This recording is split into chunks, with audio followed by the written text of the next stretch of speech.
Well, thank you for inviting me to be part of this wonderful event for Castillejas. That's the real name, not Castilleja. I'm 70 years old. I look good for my age, don't I? Mostly makeup, maintenance. It's like having a 1942 Ford. At my age, people are supposed to retire, but I have no intention of doing so. Aging for me is not a contraction.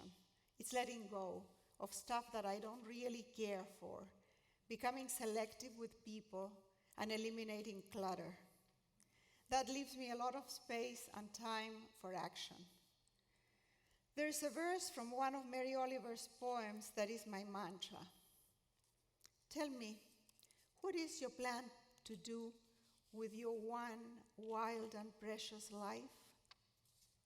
Until I turned 40 and I started writing, I seldom asked myself that question. I was too busy working, supporting a family, raising kids, coping. Writing gave me the opportunity to reflect about the purpose of my books and my life. But it was not until a decade later that, forced by circumstances, I came up with a plan of action. On December 6, 1992, my beautiful daughter Paula died at home in my arms after being in a coma for a whole year. She was 28 years old. Morning was like walking alone in a long and dark tunnel. I had to keep walking blindly, one step at a time, trusting that there would be light at the end of the tunnel. My way of walking the tunnel was writing a memoir about my daughter, my family, and my country. I put aside the income that came from the book with the idea of using it in something that would honor Paula. That separate account kept growing, but I was paralyzed by grief, and I couldn't think of anything meaningful to invest the money. A couple of years later, my husband and my friend Tabra dragged me to India. They thought that India, with its incredible beauty and appalling suffering, would shake me back to life, and they were right. One afternoon, we were driving in a barren and dusty landscape. The car engine was hot, and our driver decided to stop for a while. In the distance, we saw a few women and children under a tree.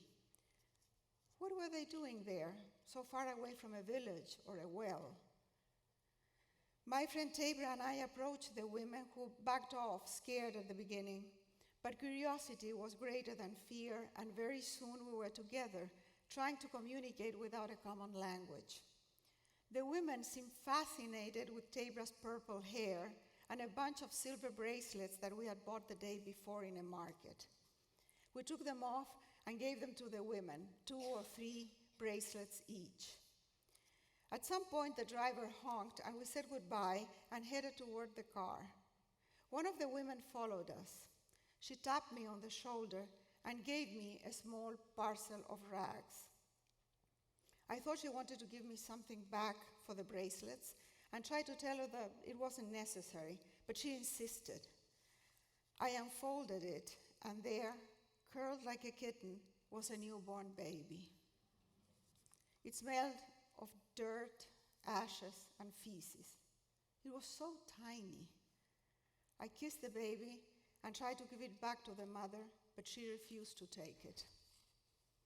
In that moment, our driver came running. He took the baby from my hands and put it on the ground, yelling to the terrified women. Then he dragged Tabra and me back to the car, and we drove off.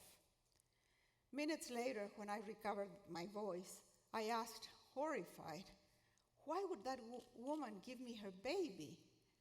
And the driver replied, it was a girl. Who wants a girl? And then I knew what I was going to do with Paula's money. I decided to set up a foundation to empower women and girls like that poor mother and her baby. This is not the place to talk about the foundation, but if you Google my name, you will get a great website. I'm not pitching for money here. Action after that sad experience in India has been one of the most rewarding things in my whole life. My daughter-in-law, Lori Barra, runs the foundation with the firm wrist of a sea captain and the big heart of the Brooklyn girl that she is. She also runs my life. Today, I want to tell you about just two of the many extraordinary people that Lori and I have met through the foundation. Olga Murray is a little old lady in tennis shoes. This year she turned 88, and like every year for the last quarter of a century, she will spend 6 months in Nepal. When she was around 60, she went to Nepal as a tourist. She was trekking up in the mountains. She fell, broke a leg, and a Sherpa had to carry her on his back for a couple of days until they reached a village. There, Olga discovered that a festival was going on. People dressed up to greet the buses that came to the village. That day, fathers sold their young daughters, 6, 7, or 8 years old, to agents that would take them to the main cities and sell them into domestic servitude. For the next several years, those girls would work without pay, sleep on the floor, and eat scraps from the master's table. They would receive no education or health care. They would be beaten and often raped. Those were the lucky ones. Others would be sold to brothels. Olga Murray realized that even if she bought as many girls as she could afford with her meager budget, it would be of no help because the fathers would sell the girls again. They were very poor and they could not feed them. Olga returned to California and created a small nonprofit financed mainly by her friends then. And she went back to the village in Nepal and started offering the impoverished families a pig or a couple of goats in exchange for the promise that they would not sell their daughters. In many cases, she would buy the girl for the equivalent of $60 and give her shelter, education, love, and care until she could fend for herself around 18 years old. Since then, her foundation, the Nepalese Youth Foundation, has grown dramatically. It has saved 12,000 girls from a life of misery, and it has changed the culture. The government banned the practice of domestic slavery, and although it still happens, now it is shameful for a father to sell his daughters. On the day of the festival, hundreds of Olga's girls march in the streets. They speak on the radio, they appear on TV, they enact plays in the streets to create awareness about domestic bondage. They want to stop the practice completely and save their sisters. But Olga Murray didn't stop there.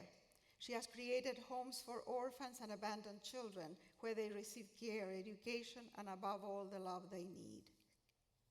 Some have already graduated from college.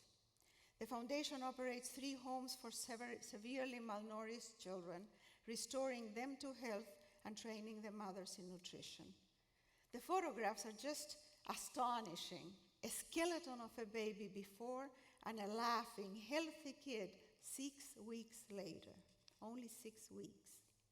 Almost 2,000 youngsters have received education from kindergarten to medical school, thanks to the Nepalese Youth Foundation, which also pays for critical medical procedures like, heart surgery, things like that, and it provides emergency funds for destitute families and job training for unemployed and despairing young people. All this started with just one determined old lady in action. And here's another story, and we don't need to go as far as Nepal. It happens here in San Francisco today. Martha Ryan is the founder and director of Homeless Prenatal Program. As a young woman, she worked in African refugee camps where she thought she had seen it all. But when she returned to San Francisco in the 80s, she was shocked to see the third wall in the heart of the city, homeless women and children. Most heartbreaking were young pregnant women, many with small kids living in the streets. Martha believes that pregnancy is an amazing opportunity to help a woman turn her life around. In 1989, she started a nonprofit clinic in a homeless shelter, offering regular prenatal care and birth. Today, her program has expanded to a modern 3-story building with 68 employees and 200 volunteers. It provides holistic care for homeless women and families in need through all kinds of services, including substance abuse counseling, job training, and a child care center. It cares for 3,500 clients a year and 500 births, with a budget of over $3 million. To give you an idea, last year alone, she gave away 80,000 disposable diapers. That's the equivalent of this room full of diapers from floor to ceiling. Martha comes from an immigrant Irish family of 13 children. One Christmas, the parents told the kids that they had no money to buy presents. The children bravely braced themselves against disappointment, but on Christmas Eve, there was a knock at the door. Standing in the street were 3 Orthodox Jewish men with a large box full of presents for the Ryan children. Martha has never forgotten that moment. Probably the kindness of those strangers on that Christmas Eve determined her life of service and fueled the indomitable spirit that animates her work. But what I love most about Olga Murray and Martha Ryan is their radiant smiles and contagious laughter. They are indecently happy. Those 2 women stepped out of their comfort zone and took action. In the process, they unleashed more strength, courage, and joy than they ever thought they possessed. Of course, we are not all made of the same raw material as Olga and Martha, but in our own small scale, we can also take action and make a difference in some lives. So, how can you and I answer Mary Oliver's question? What is it we plan to do with our one wild and precious life? Thank you. Thank you.